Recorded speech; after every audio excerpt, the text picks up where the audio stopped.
Aujourd'hui, je reçois Laetitia Diverchi, alias Ticia, qui est une créatrice de contenu depuis plus de 10 ans sur des thématiques comme la déco, la mode et plein d'autres choses sur lesquelles elle arrive à emmener ses plus de 200 000 abonnés sur Instagram et plus de 350 sur YouTube. Ensemble, on va découvrir quel a été son parcours pour en arriver là. Te fais pas avoir par les gens qui ont envie de prendre ton argent, ton temps et ta créativité. Parce que ça m'est arrivé au début de me faire avoir par des agences frauduleuses ou par des marques qui n'avaient pas de budget alors que c'était L'Oréal et qu'avec un rouge à lèvres, il fallait que je fasse une vidéo YouTube. Et on va essayer de la suivre dans ses journées à 100 à l'heure, elle qui reçoit des dizaines de propositions de collaboration avec des marques chaque semaine. Je l'ai questionnée sur comment elle structure son activité. Écoutez-moi, mais ne faites pas ce que je fais. Mais moi, par exemple, je me couche à 3-4 heures du matin, je me lève à 9 heures. Déjà là, on n'est pas... Déjà, il manque un truc.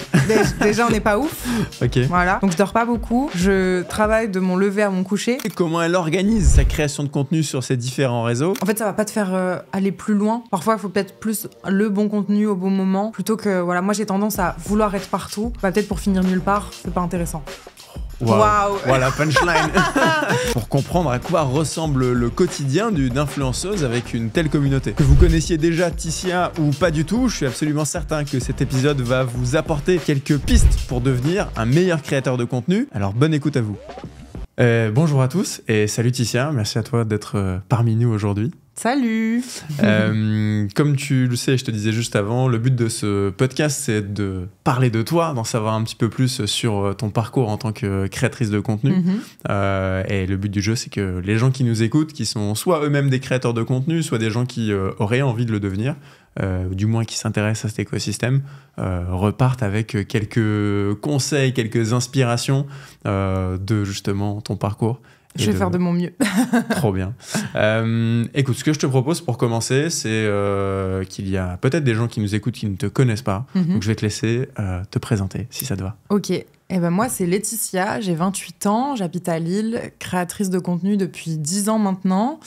Je suis sur YouTube, Instagram, TikTok et j'ai aussi un podcast du coup. Donc ça me fait plaisir d'être là parce que finalement, j'ai plus ta place d'habitude. Donc là, c'est chouette, je suis contente.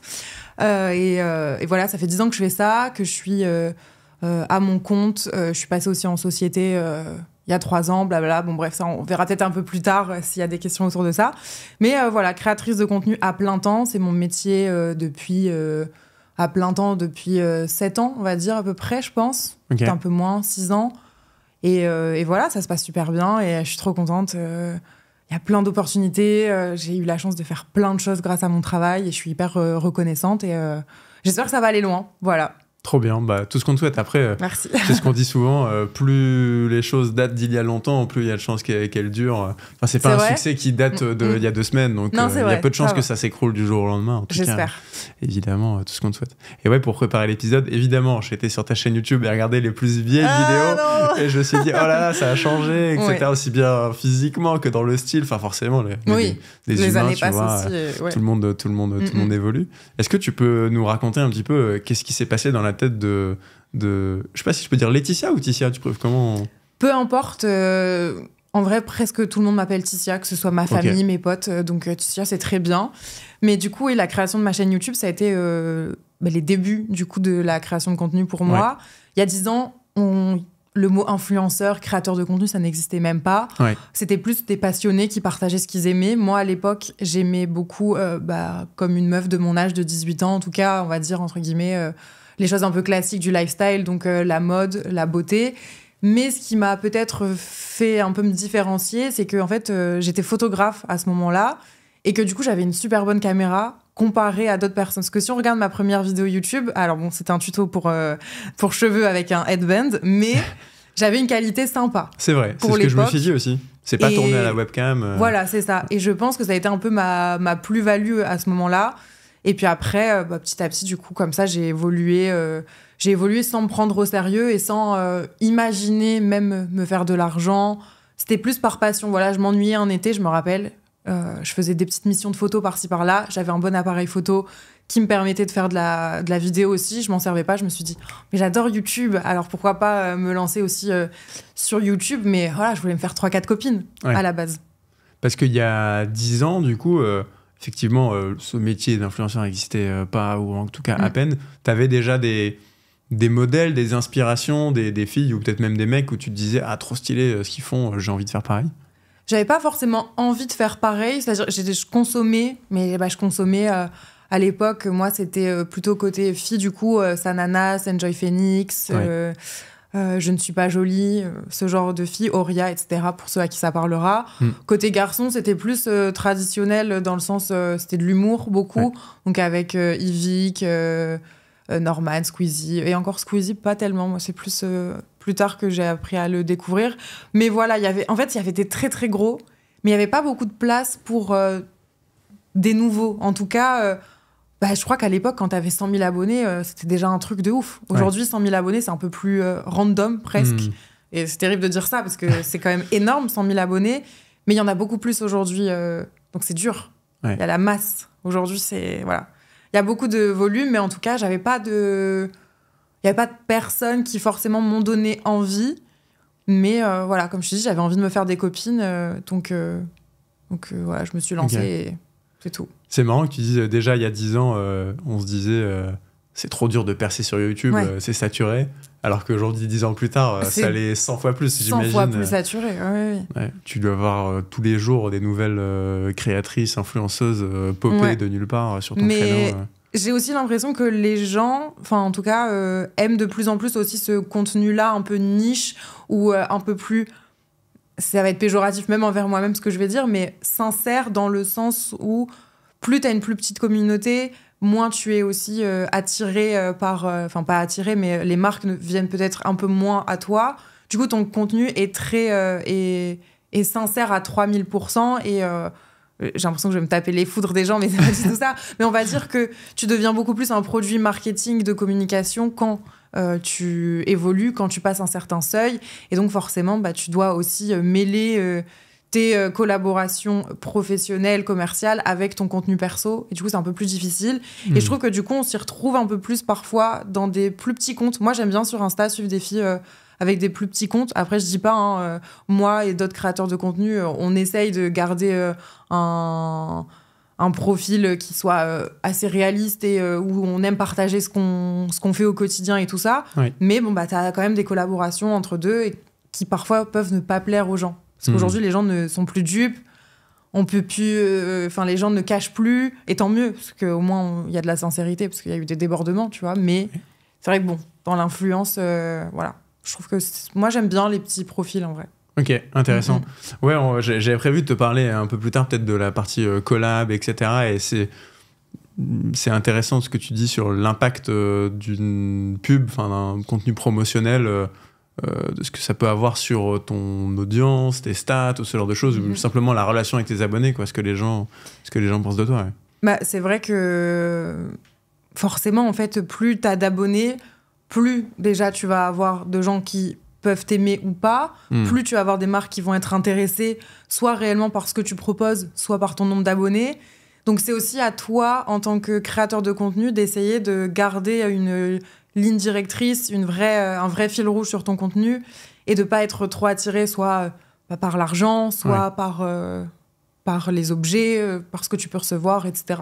Je pense que c'est important de savoir pourquoi tu le fais. Ok, ouais, t'as raison. Et une autre question que je voulais te poser, c'était, ça fait maintenant quasiment 10 ans que tu crées du contenu. Oui. Comment ton contenu, ta créativité, elle a évolué? Est-ce que ça fait 10 ans que tu fais la même chose? J'imagine que non, mais quelles ont été un peu les grandes étapes, si tu veux, de ton process créatif? Je pense qu'il y a un peu plusieurs chemins. Déjà, aujourd'hui, il y a beaucoup de choses qui sont un peu tendance, on va dire. Donc, les gens essayent de suivre de plus en plus un peu ces trucs-là. Et j'essaye de les suivre tout en continuant à proposer ce que j'aime. Mais c'est vrai qu'il y a une période de ma vie où j'ai beaucoup aimé la beauté et le maquillage parce que j'avais l'impression que les filles, elles étaient un peu restreintes à ça. Aujourd'hui, et c'est trop bien, les filles peuvent faire plein de choses très variées dans tous les domaines et je trouve que c'est génial et du coup, ça a ouvert des portes. Donc, c'est à ce moment-là aussi où moi, je me suis dit, tiens, en fait, je peux parler de décoration parce que j'ai un appart assez coloré et tout ça. Je peux aussi proposer des do-it-yourself, faire un petit peu de bricolage. C'est pas réservé que à des hommes, tu vois. Ouais. Et sur YouTube, notamment, ça peut plaire, en fait. Donc, voilà, j'ai fait un peu de make-up. Après, ça m'a pu intéresser. Après, j'ai fait de la photo.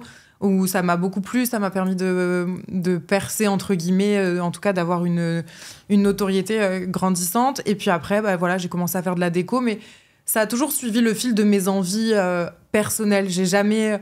Je pense que si, parfois, je peux regretter d'avoir fait certains contenus parce que justement, j'avais tendance à suivre une certaine tendance ou à vouloir faire comme les autres parce que je voyais que ça marchait chez eux. J'ai essayé de faire du divertissement, par exemple. Parce que je me suis dit, j'ai l'impression que tout le monde aime ça, et tout, mais c'est pas fait pour tout le monde. C'est-à-dire que je suis drôle dans la vraie vie, mais alors derrière une caméra, c'est hyper différent. C'est plus compliqué. Et voilà, non, moi, en fait, j'aime échanger des choses, voilà, sur les voyages, sur de la décoration. J'aime bien proposer des petits trucs utiles, des petits tips et tout ça. Donc, en vrai, c'est juste moi, avec mon quotidien, comment voilà, ça a évolué de cette façon-là, en tout cas pour mon contenu perso. Après, le problème, on va dire, c'est qu'avant, j'étais concentrée sur YouTube. J'avais que YouTube. Donc, mon cerveau réfléchissait juste un contenu pour une plateforme. Aujourd'hui, c'est un contenu que tu dois démultiplier pour YouTube, pour TikTok, pour Instagram. Mais est-ce que je le mets sur TikTok parce que ça peut être viral et en plus, en 1 minute, j'ai de quoi raconter? Ou est-ce que je fais un contenu plus long parce qu'il y a des gens qui aiment les vlogs hyper longs, sans beaucoup de cuts pour YouTube? Et ça, c'est vrai que c'est un truc qui me prend un peu la tête, tu vois. J'ai vu que tu partageais pas les mêmes... Ne serait-ce qu'entre Instagram et TikTok, tu partages pas la même chose. Il y a des contenus qui sont exclusifs à l'un, à l'autre, certains qui vont sur les deux. C'est un peu aléatoire. Disons que pour moi, TikTok, je le prends pas trop au sérieux. J'ai quelques collaborations et voilà. Mais sinon, c'est plus du contenu un peu fun et un peu... c'est pas péjoratif quand je dis ça, mais pour moi, c'est un peu le contenu... poubelle, c'est dur comme ça, c'est un peu un mot dur, mais un peu moins travaillé, quoi. Voilà, c'est moins travaillé, c'est dans voilà, c'est pas travaillé, moins travaillé, ou alors voilà, ça va être des contenus avec mes amis, c'est de la légèreté, voilà, c'est beaucoup plus léger. De temps en temps, je vais quand même mettre du contenu déco, etc. Mais c'est vrai que j'arrive à me permettre sur TikTok de poster des choses que j'oserais pas me permettre sur Instagram parce que je trouve que c'est pas assez léché, pas assez esthétique. En fait, Insta, c'est quand même beaucoup plus esthétique, joli, design, tout ça, je trouve, en tout cas dans mon univers, la déco et même le lifestyle de façon générale. Les gens essayent plus d'être beaux avec une jolie musique. TikTok, c'est « les gars, regardez mon look, c'est trop... » Voilà. Et on fait des blagues et c'est tout, quoi. Tu penses que ça marcherait pas de mettre un contenu moins travaillé sur Insta, justement? Parce que, je sais pas, instinctivement, je me dirais... les gens, ils veulent de l'authentique, pas forcément que du très beau, très léché. Ouais, tu vois, mais en fait, c'est vrai que dans ma tête, j'ai toujours mis le côté un peu spontané pour les stories. Et le côté réel, où je voulais garder une belle image, parce que c'est vrai que j'ai été un peu connue pour justement une belle image vidéo, une belle esthétique, mélangée quand même un peu à ma personnalité et à un côté léger et tout, on se prend pas la tête. Mais j'arrive... Pardon. Mais j'arrive pas à me laisser aller sur Instagram. Je sais pas pourquoi. Je me dis, oui, mais si je fais un contenu un peu... c'est pas bâclé, parce qu'en plus, il y a des trucs qui sont faits très, très vite et qui fonctionnent, qui peuvent fonctionner très, très bien. Juste, il suffit d'avoir la bonne idée parfois. Mais c'est vrai qu'un contenu un peu moins riche, pour Instagram, ça m'intéresse moins. Voilà. Du coup, je me dis... TikTok, si je le mets sur TikTok et que ça marche, tant mieux. Et puis sinon, tant pis. Mais tu vois, là, typiquement, j'ai fait une vidéo sur TikTok de mon appart que j'ai vraiment fait en 15 secondes. C'était une trend que j'ai vue. C'est en gros le chemin jusqu'à mon appart vs mon appartement. Et en gros, c'était des vidéos où l'entrée de chez les gens était un peu catastrophique, elle était hyper dark et tout, et après t'arrives dans le pays des contes de fées et en fait j'ai vu ton appart, il est très... Voilà, et bien en fait ce TikTok, je l'ai posté en me disant je poste comme ça. Il a fait 4,5 millions en 1 semaine. Incroyable. Et là du coup je me suis dit, normalement je dois poster ce soir, je me dis je vais le mettre sur Instagram pour voir est-ce que ça va prendre autant. Je suis quasiment persuadée que non. Parce que TikTok, il y a aussi ce truc où là, c'est intéressant, justement, c'est cool de le dire, je pense, en tant que créateur de contenu, c'est trop intéressant d'être sur TikTok pour commencer au début, parce que ça peut tellement te donner la chance, même quand t'as pas d'abonnés, que tu peux faire 1 million alors que t'as 2 abonnés. Après, bon, ce qui est bien, c'est de réussir à comment dire, convertir ces gens. À convertir exactement les gens en abonnés, ce qui est beaucoup plus difficile sur TikTok.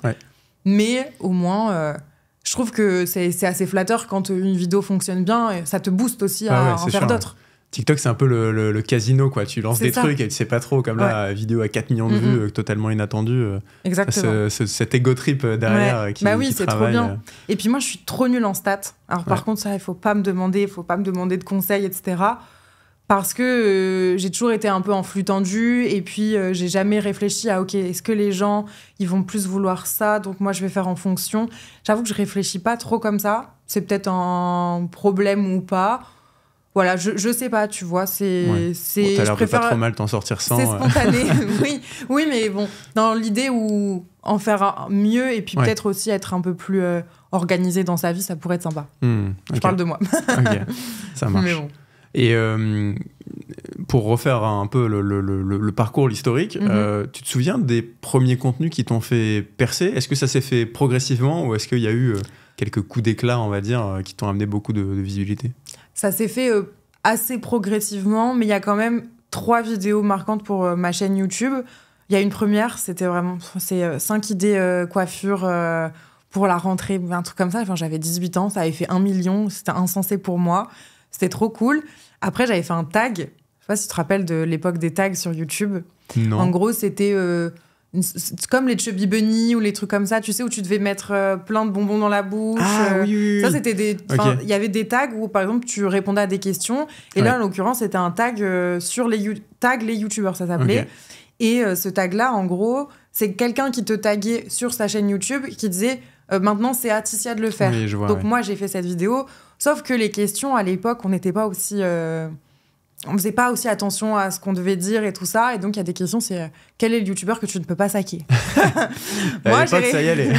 Ou quelle est la voix que tu ne supportes pas? Il y avait quand même des questions comme ça. Mais il y avait aussi, évidemment, des questions que laquelle tu trouves la plus gentille, laquelle est sympa en vrai, bon, blablabla. Il y avait un peu de drama. Voilà. Il y avait un peu du drama. Et moi, j'ai répondu, mais en ayant mis l'abonné, en me disant, mais de toute façon, qui va voir cette vidéo? Bon, alors, je peux bien me permettre de dire ce que je pense. Ouais. Pas en commentaire, Enjoy Phoenix qui me répond. Ah ouais. Ouais. Parce que tu avais dit que tu pouvais pas la blairer. Je sais plus. Non, je crois que Enjoy Phoenix avait répondu un truc positif parce que j'avais dit quelque chose de positif sur elle. C'est une fille que je trouve très bien et depuis toujours. Et je sais plus qui c'était, mais j'avais jamais été méchante. C'était vrai. J'ai jamais été comme ça, mais plutôt à dire oui, bon, j'avoue, elle, j'aime pas trop sa voix. Et je sais qu'il y a des filles qui m'avaient répondu.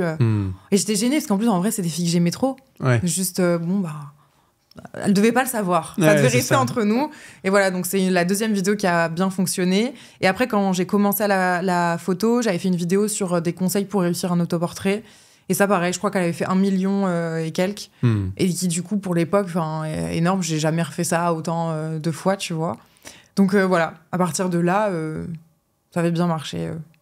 Ça a commencé. Et donc, de tous les... Là, fast forward à aujourd'hui, de tous les contenus, que ce soit YouTube, Instagram, TikTok, que tu crées, j'imagine que tu commences à avoir un peu les ingrédients de la recette d'une vidéo qui marche bien, qui performe, qui t'amène des abonnés, fait beaucoup de vues, etc. C'est quoi, selon toi, cette recette du succès sur les réseaux? Alors, si on parlait que de YouTube et que des vidéos, c'est un peu complexe parce que moi-même, aujourd'hui, j'essaye de retrouver une place un petit peu dans mon contenu parce que entre ce que les gens aiment, ce que moi, je veux faire... Et disons, le fait aussi que YouTube, aujourd'hui, c'est beaucoup moins fort, je trouve, qu'à l'époque. C'est difficile, donc j'ai pas encore la recette pour ça. Mais sinon, c'est vrai que globalement, je sais que quand je vais parler de décoration, moi, par exemple, ça va fonctionner. Je sais que quand je vais donner des tips photos argentiques, ça va fonctionner. Je sais quand je fais un vlog sur Instagram, format voix off, assez dynamique, ça va fonctionner. Voilà, je sais ce qui... de sûr va fonctionner, mais encore une fois, on a quand même parfois des surprises. Ok. T'as des formats un peu magiques comme ça où tu te dis... Ouais, il y a des formats où je me dis, c'est de la déco, ça va fonctionner. Ou je sais pas, des fois, il y a des trucs où je m'habille. Mais en fait, tu sais, ce truc où tu vas poser une question à la fin, ça va aider en fait, les gens à les commenter. Donc ça, c'est intéressant aussi, tu vois, de capter qu'en fait, il faut interagir avec les gens pour les pousser à poser des questions en commentaire, à s'interroger, etc., etc. Et donc, c'est vrai que là, c'est des trucs... mais tu vois, juste que... Pas que je commence à capter, mais que peut-être avant, je faisais inconsciemment. Aujourd'hui, je les concrétise un peu plus. Donc, j'essaye de le faire un peu plus sur mes contenus. Et je sens que ça marche et que ça vient faire en sorte que les gens viennent commenter plus. Ok. Et t'as à l'inverse des red flags, entre guillemets, des trucs en termes de contenu où tu sais que tu dois éviter? Je me dis qu'il n'y a rien sur lesquels... Enfin, il n'y a pas de sujet pour moi dont je peux pas parler. Après, ça m'est déjà arrivé d'avoir des petits... comment dire, des petites déceptions ou quoi, ou des choses auxquelles je m'attendais pas. Il y a pas longtemps, j'ai sorti un extrait en réel d'un podcast. Justement, on en parlait avant, tu vois. Donc, j'avais fait quand même un petit extrait vidéo où je disais que... Justement, c'était un red flag, les hommes qui, sur un profil Tinder, par exemple, faisaient des photos torse nu, postaient de telle façon. Enfin, voilà, bon. J'ai vu, ouais. C'était un contexte. Ouais. Enfin, c'était sorti de son contexte. Je ne critiquais pas en soi, je disais que moi, je n'aimais pas et que ça me donnait pas envie. Voilà, c'est mon droit, je vous le partage. Bien sûr. Ouais. Que des hommes... Enfin, je sais pas si tu as lu les commentaires. Ah non, j'ai pas été voir. Ah bah, tu pourras aller voir. Okay. Je suis tombée dans la matrice d'un Instagram que je ne connais pas, des frustrés. Et oui, c'était les fitness boys, les profs de sport qui se sentaient offusqués et qui en plus, du coup, pour me remettre la faute dessus, venaient moi critiquer mon physique, parce que je ne suis qu'une femme, c'est bien plus facile aussi. Hein, voilà. Et enfin, je sais pas, par exemple, il y a un commentaire qui disait... toi, arrête de bouffer du couscous et après on pourra parler. J'ai dit, mais... Waouh, on en est là. Et ça, ce genre de truc, encore 10 ans après, entre guillemets, ça t'affecte. Comment tu réagis à toute la haine que tu peux avoir en ligne? Alors franchement, j'en ai très très peu. Je pense que c'est autour des 5% sur toutes ces dizaines d'années. Donc vraiment, là-dessus, j'ai de la chance. Après, des fois, ça me fait quelque chose. Ça dépend sur quoi on appuie. Voilà, si là par exemple ce mec-là, je me suis juste dit que c'était un tocard et puis voilà, ça m'a pas touchée. Par contre, quand c'est une fille de mon âge et qui va venir piquer sur mon physique ou des choses sur lesquelles j'ai moins confiance, ça va être un peu plus dur. Mais sinon, dans l'ensemble, je sais assez ce que je vaux et donc ça m'atteint pas. Et si j'ai fait des choses maladroitement, je m'en excuse et il y a pas de souci. Mais par contre, la méchanceté gratuite, je m'en fiche. Ils doivent être malheureux. Grave, en vrai, franchement, c'est exactement ce que je me dis aussi. Ça m'intéresse pas. Généralement, les gens qui te balancent de la haine en ligne, c'est pas des gens dont t'aurais envie de prendre des conseils à l'inverse. Donc non, tu dis qu'en fait, clairement pas. Vaut mieux passer son chemin, quoi. Pas du tout. T'as dit un truc qui m'a titillé juste avant. T'as dit que YouTube était moins fort qu'avant. Tu peux préciser ce que t'entends par là? J'ai l'impression que effectivement, il y a eu beaucoup plus de monde d'un coup.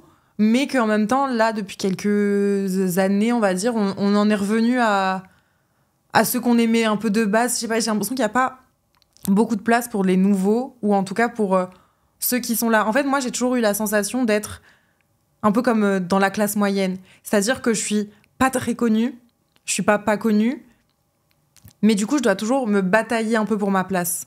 Je dois toujours prouver quelque chose et que...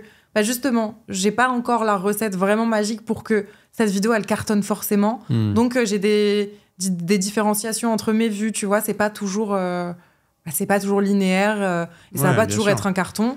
Et oui, j'ai l'impression que... Après, c'est pas tant, je pense, YouTube en soi, mais je pense que c'est plus l'âge aussi qui fait que... Aujourd'hui, je consomme 3 fois moins YouTube que quand j'avais 18 ans. Parce que tu travailles, t'as d'autres choses à faire. Sauf que moi, ma cible, j'ai pas envie que ce soit des enfants de 14 ans. C'est vrai qu'il y a beaucoup de gens qui font du divertissement qui peuvent toucher de 9 à 79 ans.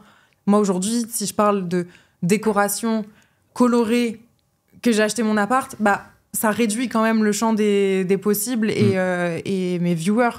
Après, moi, en soi, ça me dérange pas parce que je sais que je préfère faire ce que j'aime et tant pis s'il y a moins de vues. Mais je vais pas commencer à ouvrir des cartes Pokémon. Ouais, bien sûr. C'est exagéré, mais tu vois. Ok. Donc c'est pour ça que j'ai cette impression-là. Après, il y aura toujours des contre-exemples. Mais moi, aujourd'hui, tu vois, voilà, je suis un peu dans un milieu ou un entre-deux où c'est difficile d'avoir la recette magique, quoi. Mais en vrai de vrai, je pense que j'allais dire très peu de gens, voire même personne n'a la recette magique. Tu vois, quand tu regardes les gros youtubeurs aussi font des flops. C'est vrai. Ça arrive à tout le monde, tu vois, de se remettre en question. Ils testent des nouvelles choses, des choses qui marchent pas. Ils se prennent des bâches, ils se prennent de la haine. Bon, c'est ça. C'est le cas de tous, quoi. Et puis je pense que dans tous les cas, dans ton parcours, il y a toujours des moments où il y a certaines plateformes que tu vas préférer à d'autres, tu vois. Ouais. Moi, aujourd'hui, YouTube, c'est vrai que j'ai un peu plus de mal à m'y retrouver. Je suis très focus Instagram, réel, où j'en poste plusieurs par semaine. Et le podcast que j'essaye aussi de faire grossir et faire un épisode par semaine. Et en fait, j'essaye juste de suivre ce que j'aime, tu vois. En ce moment, j'aime plus faire des podcasts que faire des vidéos YouTube. Et aussi, ça me prend moins de temps. Parce que la réalité aussi, c'est que plus tu travailles, plus tu deviens gros, plus tu acceptes d'OP, moins tu as de temps. Et c'est hyper frustrant. Et YouTube, c'est du 15 heures de montage. Donc même si j'arrive un petit peu maintenant à déléguer, il faut une journée de tournage, des journées de montage. Sur une semaine, si tu veux en poster une par semaine, plus ton podcast, dur, plus Instagram, ta vie privée, déjà, c'est compliqué. Donc voilà. Après, je pense qu'en grandissant, je conscientise qu'il faut un peu ralentir aussi et que la surconsommation et la surproduction, c'est pas utile et c'est même aussi peut-être pas... comment dire ? En fait, ça va pas te faire aller plus loin, tu vois, forcément, ou te faire beaucoup plus exploser ou quoi. Parfois, il faut peut-être plus le bon contenu au bon moment, plutôt que... Voilà, moi, j'ai tendance à vouloir être partout. Peut-être pour finir nulle part, c'est pas intéressant. Wow. Voilà, punchline. Ouais, je drop the mic. Ouais, grave. Ok, et très intéressant. Et du coup, tu me tends la perche pour la question que j'avais en tête, qui était au sujet de ton organisation et comment tu travailles, en gros. Je crois que tu m'avais dit la dernière fois, quand on s'était rencontrés, que t'as quasiment pas d'équipe. Enfin, t'as peu de gens avec qui tu travailles. Tu peux nous dire un peu comment tu te structures ? Alors moi, j'ai une agence d'influence. Enfin, je suis signée dans une agence d'influence à Paris. Okay. Ça fait 5 ans à peu près. Donc, j'ai une manager qui va s'occuper de mes mails. C'est-à-dire que j'ai une boîte mail à laquelle elle a accès. Et elle vient, en fait, tout simplement gérer la partie business et opérationnelle de ses collaborations. Donc, j'accepte ou j'accepte pas. J'ai quelqu'un qui m'aide sur le montage de temps en temps pour YouTube. Okay. J'ai une fille qui fait mes miniatures. Et j'ai là actuellement un ami qui est mon assistant chef de projet pour 3 mois, parce que j'ai des projets annexes. Et sinon, c'est tout. Ok. Voilà. Et donc, par exemple, sur Instagram, tes vidéos, c'est toi qui fais tout de A à Z, même le montage, etc. Ouais, c'est moi qui fais tout, ouais. Ok. Et comment tu répartis ton temps ? Ça ressemble à quoi une semaine classique C'est catastrophique. Ok. Non, il n'y a pas de semaine type. Mais alors déjà, il faut savoir que écoutez-moi, mais ne faites pas ce que je fais. Alors déjà, je vous le dis tout de suite, je mets une parenthèse avant de commencer. Mais moi, par exemple, je me couche à 3-4 heures du matin. Je me lève à 9 heures. Déjà, là, on n'est pas... Déjà, il manque un truc. Déjà, on n'est pas ouf. Ok. Voilà. Donc, je dors pas beaucoup. Je travaille de mon lever à mon coucher, sauf quand je décide de voir mes amis. Mais c'est vrai que, pour avoir du temps pour moi, c'est compliqué. J'arrive pas trop à me retirer du temps. Mais sinon, voilà, en gros, le matin, ça va être... J'ouvre WhatsApp, généralement, et du coup, j'ai un groupe WhatsApp avec mon agent et mon agence, en fait, tout simplement. Et du coup, je vois la to-do list du jour, les trucs à faire. Oublie pas, t'as ce rendez-vous-là aujourd'hui. Il y a cette marque qui te propose une collab. Oui, non, à quel prix, machin, etc. Donc, on discute de tout ça. Je pense qu'il y a par jour 100 échanges de mails, de WhatsApp. C'est beaucoup. Après, je check un peu les mails. Soit je vais avoir un call peut-être avec une marque pour parler d'un projet. Sinon, je vais être au téléphone pour des OP en cours.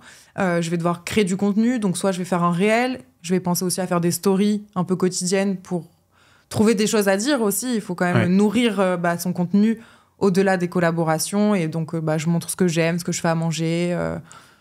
etc. Et puis après, ça va être du montage. Et puis après, ça va être trouver une nouvelle idée de podcast. Voilà, c'est tout ça, en fait. C'est beaucoup de création et de réflexion sur les... Tu t'arrêtes jamais, en fait. Jamais. C'est Week-end mauvais. aussi. Alors, je connais très peu le concept du dimanche. Ok. Voilà, de temps en temps, je fais un brunch, j'ai l'impression que c'est un... Qu'est-ce qui se passe? Waouh!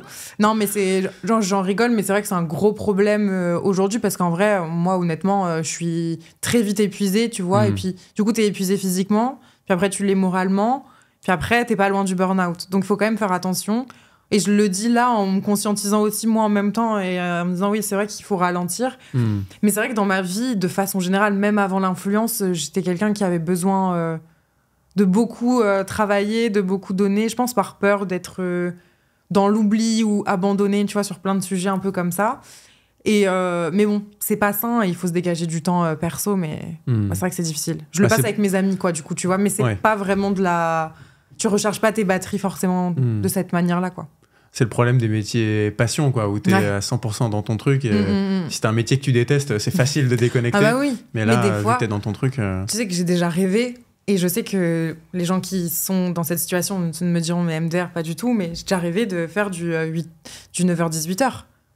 En me disant... Mais des fois, je me suis dit, peut-être que c'est ça qu'il me faut, en fait. Peut-être qu'il faut que je travaille de 9h à 18h et que quand je rentre chez moi... je fasse à manger, je regarde un film et je dors. Ouais. Ma vie n'est pas du tout comme ça. C'est-à-dire que je bouffe à minuit pendant que je suis en train de faire un montage. Mais en fait, je cours après la surproductivité, mais tu sais pas pourquoi. Ouais. Donc voilà, je suis quand même très mal organisée. Mais pourtant, j'ai sorti un planeur qui s'appelle No Procrastination Club. J'ai vu. Voilà. Donc bon... Mais voilà, tu vois, sers? Oui, je m'en sers. Ceci dit, par contre, je m'en sers réellement et puis je suis contente parce que d'autres gens s'en servent aussi.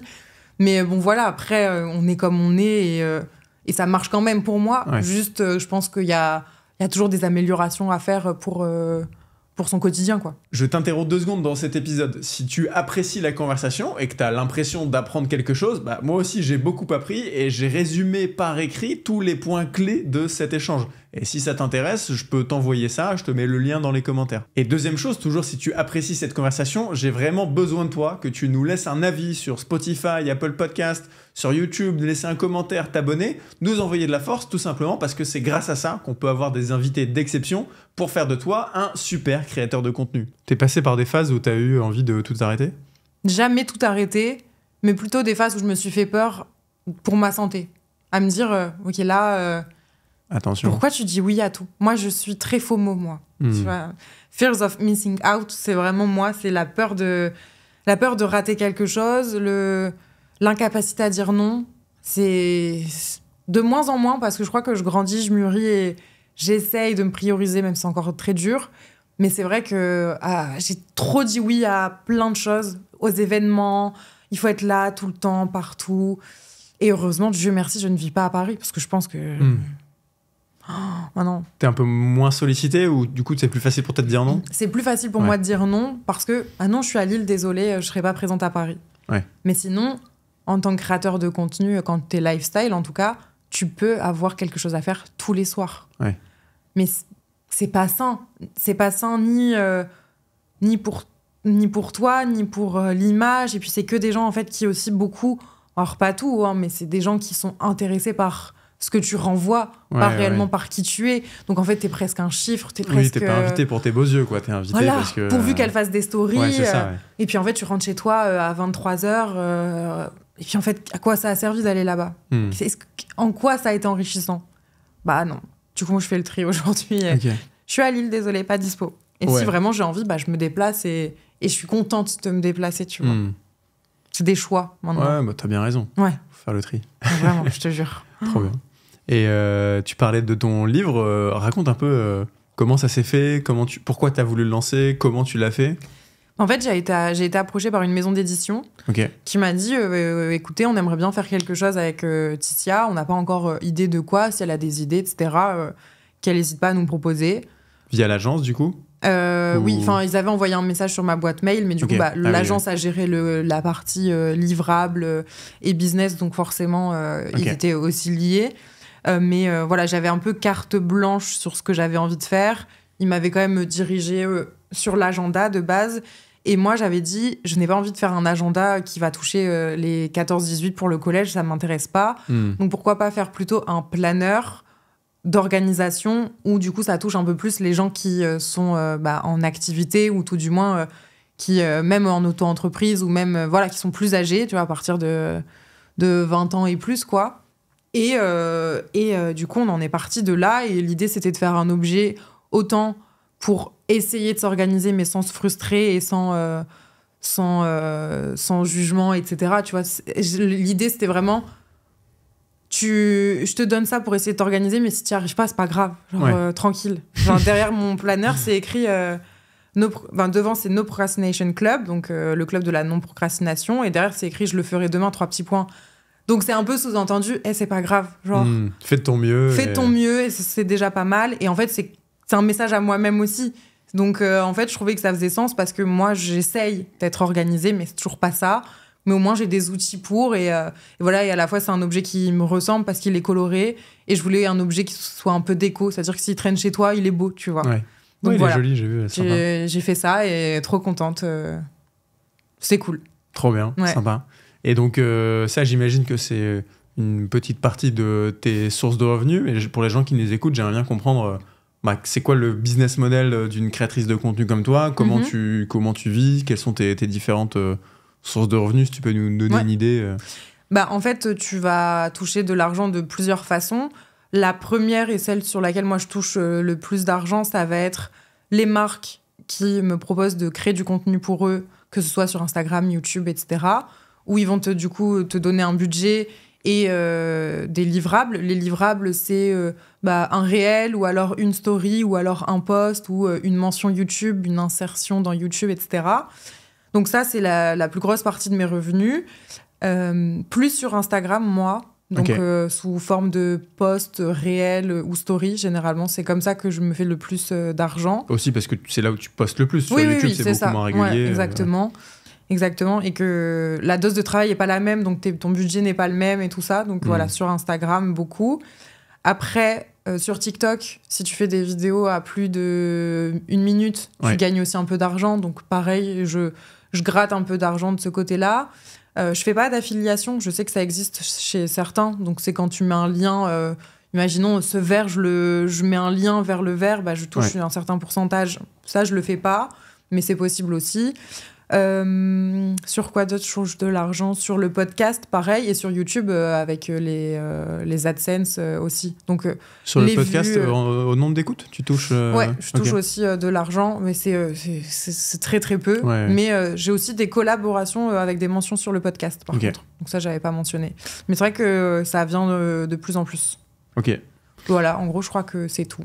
Et puis de temps en temps, j'ai déjà fait des collaborations ou des projets perso où, par exemple, j'ai fait des tops l'année dernière ou des maillots de bain avec des créateurs. Là, il y a une partie qui m'est reversée et voilà. Ok. À partir de quel moment tu t'es mis à bosser avec une agence? Parce que tu vois, s'il y a des jeunes créateurs qui nous écoutent, peut-être qu'ils se posent la question, ça peut faire un peu peur, etc. Quand est-ce que c'est un bon moment de le faire selon toi et quels sont un peu les points auxquels il faut faire attention? C'est vrai que moi, au tout début, vu que j'y connaissais rien du tout, je me suis fait facilement avoir où on me proposait des pourcentages hallucinants du style on te prend 60%, mais t'inquiète, c'est les prix. Non. Ouais. Les pourcentages, on va dire aujourd'hui, c'est entre 20 et 30%. Donc déjà, si on vous demande plus, pour moi, n'y allez pas, c'est pas intéressant. Ensuite... Je pense que c'est quand tu commences à peut-être pas pu réussir à gérer tout seul, que tu as trop d'opérations, ou alors si tu as une agence qui te propose vraiment de t'accompagner aussi sur des projets supplémentaires et qui te disent je peux réussir à te trouver d'autres opportunités. Parce que c'est ça, l'agence, elle fait pas que traiter tes mails. Normalement, elle va aussi aller pour toi chercher des clients. Donc, je sais pas, t'es quelqu'un dans le milieu de la mode, et tu peux très bien leur demander est-ce que vous avez des contacts pour des showrooms ou pour assister à la Fashion Week, ou etc., par exemple. Ouais. Donc, ça peut être aussi une plus-value dans ce sens-là, parce qu'ils peuvent t'ouvrir des portes aussi. Donc, voilà. Moi, toi, t'as ça via ton agence, Moi, j'ai là-dessus aussi. J'ai une partie de ça. Aujourd'hui, c'est beaucoup plus ils vont beaucoup plus faire la communication direct avec les marques. Il y a un peu moins de propositions de leur côté, mais parce que aussi j'ai beaucoup en fait déjà de moi-même de base de demandes, et du coup on cherche pas à en avoir davantage, même si c'est quand même un projet pour moi d'essayer de d'aller vers des nouvelles marques et vers de nouveaux projets. Mais voilà, l'agence, en tout cas, elle peut le faire aussi parce qu'il y a une partie aussi qui est commerciale normalement là-bas, donc c'est quelque chose qu'ils peuvent faire. Après, tu peux aussi, aujourd'hui, ce qui se fait de plus en plus, c'est qu'il y a des gens en indé. C'est-à-dire qu'ils ne sont pas en agence, mais ils sont à leur compte et ils vont s'occuper de 3-4 personnes. Ça se fait énormément, là, depuis 1 ou 2 ans, je trouve, beaucoup, où un talent va avoir un manager qui est en indépendant. C'est-à-dire que il travaille de chez lui, il n'a pas une équipe, c'est juste que... c'est lui le responsable. C'est lui le responsable, c'est lui qui gère peut-être 5 talents à lui tout seul, mais voilà, c'est ses talents, il les a choisis. C'est un peu plus personnel. Peut-être que l'agence commence à être un peu plus... Voilà, c'est très gros, c'est très vite plongé dans la masse, il faut aussi toi faire tes preuves, c'est peut-être un peu plus dur quand tu commences. Voilà, sauf si tu perces d'un coup et que tu as trouvé ton truc et que tu sais que toutes les marques te veulent, j'irai pas en agence tout de suite. Si tu ressens pas le besoin d'être accompagné et d'avoir des réponses à des questions, voilà. Ou alors avec quelqu'un en indé peut-être plus. Ok, intéressant. Tu disais tout à l'heure que tu peux recevoir 100 demandes WhatsApp par jour. J'imagine qu'il y a 90% de ces demandes. Alors les 100 messages, c'est pas forcément que des demandes, mais par jour, dans les mails, je pense qu'on peut aussi entre facilement des vraies demandes. Hein. J'enlève toutes les pubs de conneries, de Temu, de choses comme ça, et voilà. Mais on va dire que je peux avoir 10 demandes faciles par jour, donc de mails à traiter. Oui, de souvent, marques qui veulent de marques, un placement. voilà, ou au-delà d'un placement de produit, même des produits offerts. Donc, mais généralement, produit offert veut dire qu'ils veulent qu'on fasse un contenu derrière, même si c'est pas dit explicitement. Moi, je pars du principe que si j'accepte de recevoir un produit, je vais forcément faire une story. Donc maintenant, voilà, je réfléchis, est-ce que je veux vraiment ce produit? Est-ce qu'il m'intéresse vraiment? Est-ce que j'aurais pu l'acheter Parce que sinon, en fait, j'ai commencé à trop accumuler de choses. Donc voilà, je calme là-dessus. Mais c'est vrai que sur 10 mails reçus, je pense qu'il y en a un qui va aller jusqu'au bout et encore, même pas. Ce qui est déjà énorme. Une collab par jour qui tombe... C'est déjà énorme. Oui, donc tu vois, même pas. Je pense que voilà, par mois, je dois avoir en moyenne 10 collaborations. Ce qui est quand même déjà pas mal. Ouais, c'est clair. Sur 30 jours. Mais je vais jamais faire 5 réels sponsorisés à la suite. Voilà, je veux qu'il y ait du temps, toujours plus de temps pour mon contenu personnel, pour lequel les gens m'ont connu et m'ont aimé, que du contenu sponsorisé. Même si le contenu sponsorisé fait écho à ce que je suis. Donc, je sais pas, par exemple, j'ai fait un réel avec 4 murs, là, récemment, c'est de la déco, avec Maison du Monde, avec La Redoute. Voilà, ça reste du contenu cohérent, mais bon, les gens ont aussi beaucoup de mal avec le fait que ce soit sponsorisé, qu'on soit payé, parce que pour eux, c'est plus sincère. Donc bon, des fois, c'est un peu compliqué. Sur les 9 sur 10, donc, admettons qu'ils vont pas au bout, c'est parce que le produit te convient pas, c'est parce qu'ils ont pas le budget, c'est... Pourquoi ça le fait pas? Le budget, soit n'est pas bon, soit ils ont un timing très serré, et moi, j'ai pas le temps aussi, c'est possible. Le produit, effectivement, m'intéresse pas ou est pas avec mes valeurs, ou ils sont trop fermés et veulent que tout soit scripté. Pareil, ça m'intéresse pas. En fait, les marques, il faut savoir qu'elles nous envoient du coup des briefs une fois qu'on a, entre guillemets, pas encore accepté la collaboration, mais quand on est intéressé, on demande généralement à avoir un brief plus détaillé. Quand je vois que le brief, il fait 12 pages et qu'on me dit qu'il faut dire ça. Chiant. En fait, oui, parce que ça va pas être spontané, c'est ce que je veux dire. Et en fait, à chaque fois que j'ai fait ce genre de contenu-là, à chaque fois, ça n'a pas marché.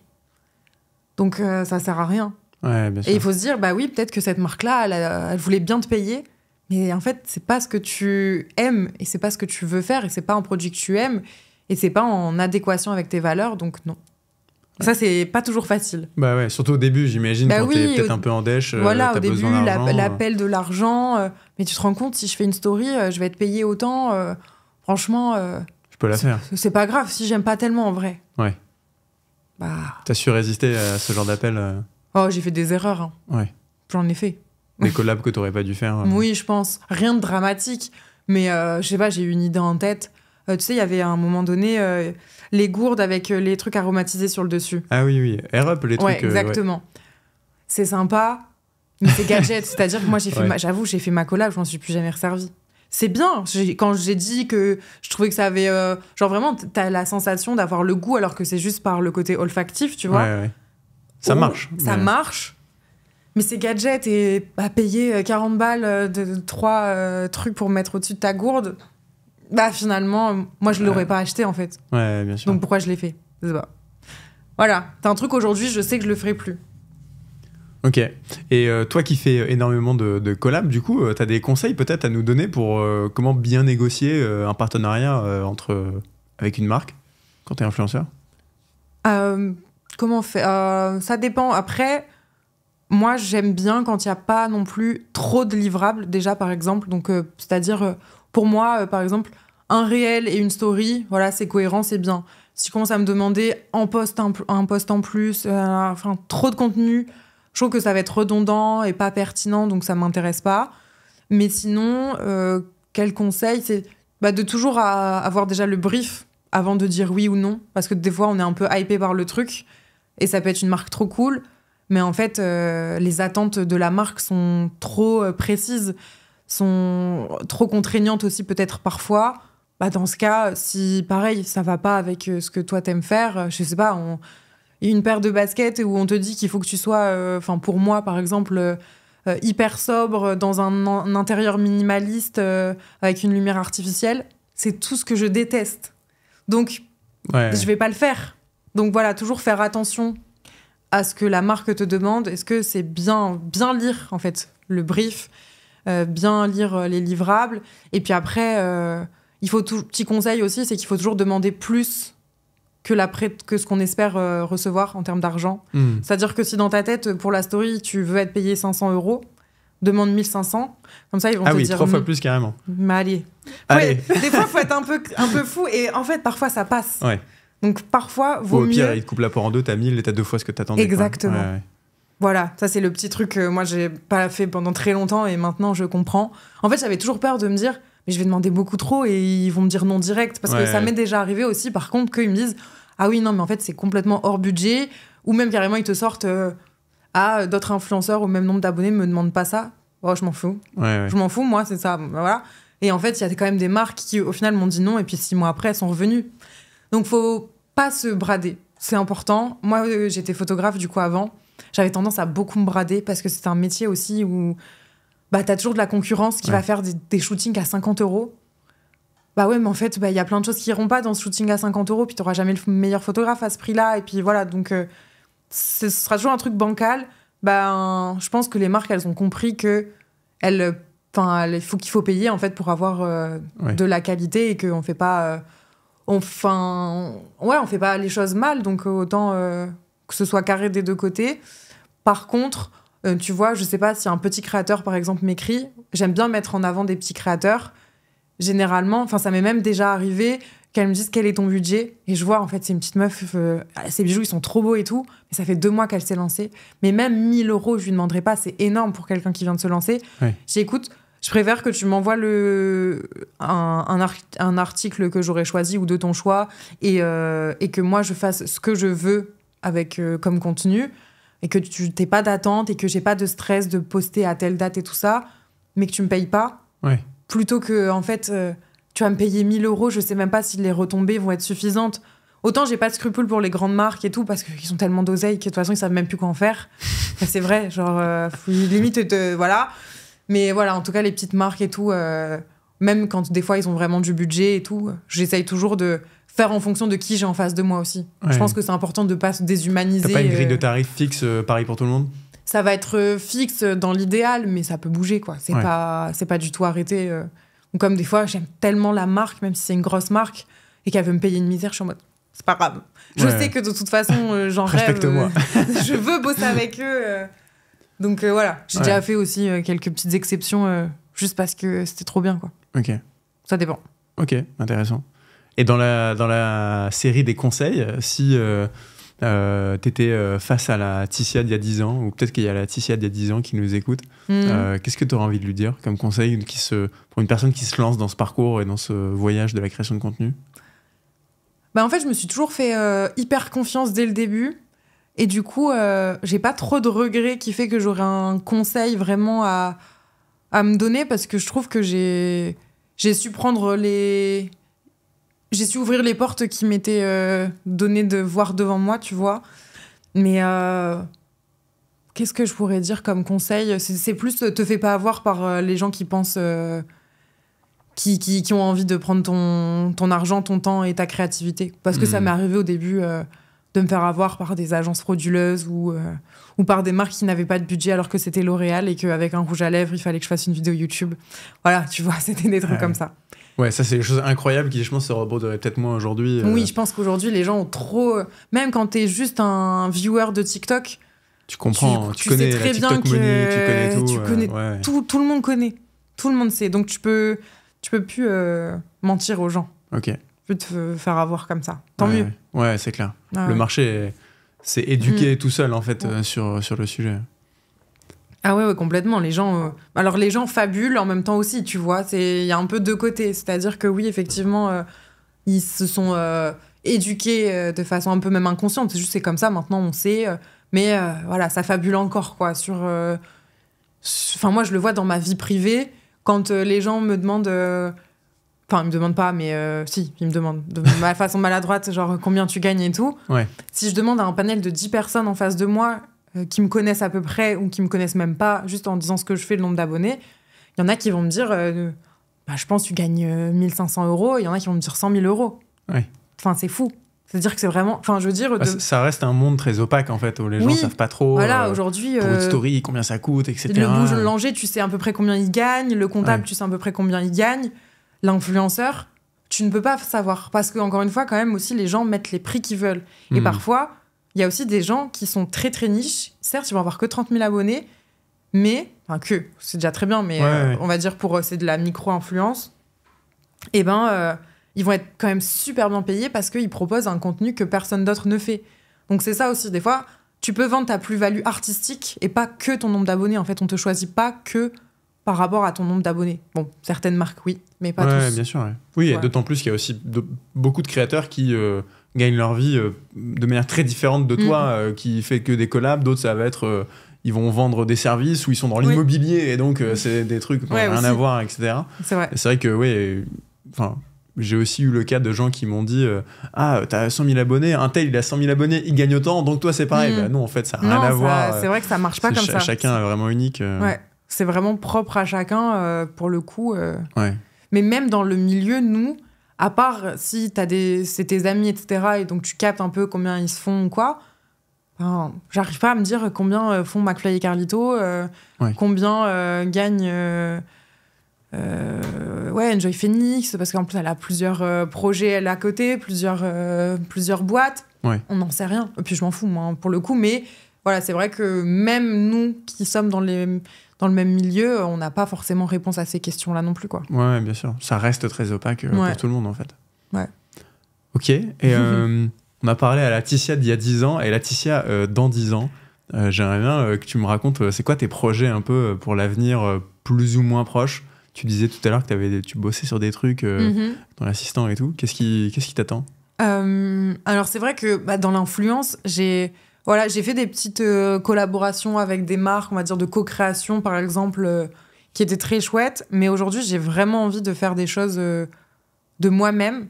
Donc, qu'il y ait autant le perso que le pro. Ça reste du pro, mais c'est mon initiative complètement. Il n'y a pas une marque qui est venue m'attraper. Donc, j'aimerais, pour l'année prochaine, sortir mon planeur, mais en indépendant. Ok. Voilà. J'aimerais créer un pop-up store éphémère sur l'île de déco. Voilà. Trop stylé. Trop bien. J'espère. Ça se fera. Et puis sinon, après, c'est avoir un nouvel appartement. Ça, j'aimerais bien. Parce qu'en fait, j'avais des bureaux. Et après, je suis retournée chez moi travailler. Et j'ai pas de pièces attitrées à mon travail. Donc, c'est vrai que ça manque. Donc, ça, j'aimerais bien aussi. Toujours dans l'influence, mais je pense moins pour plus de qualité. Donc, moins de production, moins d'OP, de collaboration, pour plus de temps sur moi, mon projet perso, enfin mes projets perso, quitte à moins bien gagner ma vie aussi. J'ai compris que ça, c'est pas grave. Déjà, dans tous les cas, tous les mois, ça fluctue. Ouais. Mais en fait, aujourd'hui, je pourrais m'arrêter 6 mois et me focus vraiment que sur ce que j'ai en tête et pour réussir à avancer. Parce que le problème aussi, c'est que quand tu travailles déjà beaucoup et que tu rajoutes un projet à côté, le projet, ça sera jamais ta priorité. Ou en tout cas, faut réussir à prioriser, mais dans ce cas-là, il faut mettre de côté certaines choses. Donc voilà, essayer de faire un petit peu moins de collaboration pour avoir plus de temps pour mes projets perso. Et toujours voyager, toujours kiffer. Je pense que le plus important, c'est de toujours aimer ce qu'on fait. Mais ça va. Je pense dans 10 ans, ça va. Non, je pense que 10 ans, ça va. Ouais. 15 ans, je sais pas. C'est la limite. Ouais, je sais pas. En fait, je me dis, putain, j'aurai 40 ans, quoi. Ouais. Quasiment dans 10 ans, en 12 ans. Ouais, mais comme tu l'as dit au tout début, c'est un métier qui n'existait pas trop il y a 10 ans, donc c'est dur de dire dans 10 ans. Ouais, complètement. On en connaît peu des youtubeurs de 45 piges, justement. En fait, je pense que c'est que tu crées des nouvelles choses grâce à l'influence, parce que quand même, on a la chance, du coup, quand tu as une notoriété et des gens qui te suivent, d'avoir la possibilité de créer des choses avec un risque un peu moindre quand même, tu vois, de se casser la gueule. Donc ça, c'est trop bien. Et c'est maintenant qu'il faut le faire, en fait. Et pour qu'après, dans 10 ans, je sais pas, peut-être j'aurai un magasin pop-up déco, peut-être que je serai agent d'influence, peut-être que je ferai du consulting pour des marques, je sais pas. Mais je sais que ça sera un peu toujours là-dedans ou dans la photo, tu vois, directrice artistique, enfin, j'en sais rien. Après, peut-être qu'à un moment donné, je peux être un cap que j'irai vivre avec les chèvres, hein, mais... Et pourquoi pas ? Je sais pas. Ouais. Non, mais c'est clair que la création de contenu, ça t'ouvre tellement de portes. Ah bah oui. Tu peux tout... Comme tu l'as dit, ouvrir une agence, un pop-up store, une marque de fringues. Il y a des gens qui seront quand même là pour te suivre, quoi. Ouais, voilà, donc c'est hyper rassurant. Ça donne un levier sur plein de trucs. Complètement. Trop bien. Donc voilà. Est-ce qu'il y a des choses dont on n'a pas parlé que tu aurais aimé évoquer ?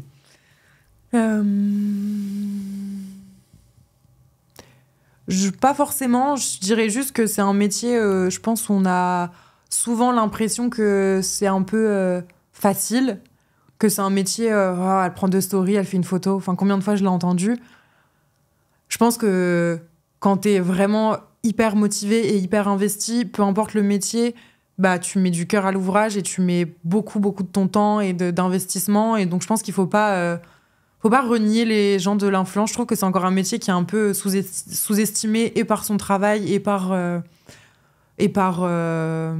son image, notamment par rapport aux gens de télé-réalité ou ce genre de choses qui parfois ont pu un peu ternir l'image de créateur de contenu pur. Ouais. Donc voilà, essayer d'être un peu plus gentil avec les gens de façon générale, que ce soit sur les réseaux ou envers les influenceurs, plus de bienveillance. Mais ça, c'est un peu global à tout Internet, je dirais, tu vois. Je pense que ça, c'est important. Et voilà. Et que s'il faut se lancer, enfin, si vous voulez vous lancer, faut le faire. En fait, faut pas attendre le bon moment, parce qu'il y a jamais de bon moment. Moi, je le faisais dans ma chambre de 5 mètres carrés, avec mon beau-père qui passait tout le temps parce que j'étais dehors et je lui faisais des signes en mode « Coucou, ça va ? Qu'est-ce que t'es en train de faire ? Rien, t'inquiète. » Donc voilà, enfin, voilà. Il n'y a pas de bon matériel, il n'y a pas de bonne ou mauvaise idée. Faut essayer, hein. Faut essayer. Que de sages paroles. Ouais, j'adore. Vraiment, je suis une sage. Grave. Moi, j'adore donner des conseils que t'appliques pas. Que j'applique pas, voilà. Non, mais j'adore, t'as 100% raison, je ne peux que plus soyer tout ce que tu dis. Merci beaucoup. Eh ben, merci. J'ai une dernière question que je veux te poser avant de te laisser tranquille. Si t'étais à ma place et que tu devais inviter un créateur de contenu pour parler de ce sujet, tu me recommanderais d'inviter qui ? Moi, je voudrais bien McFly et Carlito, hein. Ok, très bien. L'appel est lancé, et sont les bienvenus. Non, ça marche, ok, trop cool. Merci. Merci beaucoup, Ticia. Et merci à tous ceux qui nous ont écoutés, qui sont encore là aussi. J'espère que vous avez passé un bon moment, que tu as passé un bon moment. Oui, moi, en tout cas, c'était très cool. Trop bien. Merci encore à toi d'être venu. Merci beaucoup. C'était un grand plaisir de te recevoir. Et puis, à bientôt, tout le monde. À bientôt. Merci. J'espère que cet épisode vous a plu. Si maintenant vous voulez récupérer mes notes de ce que j'ai appris pendant la conversation, c'est dans la description. Et si vous voulez qu'on continue de recevoir des personnalités exceptionnelles, envoyez cette vidéo à un ami qui est créateur de contenu, likez, commentez, abonnez-vous. Ça nous donne énormément de force et de crédibilité pour continuer à faire de vous de meilleurs créateurs de contenu.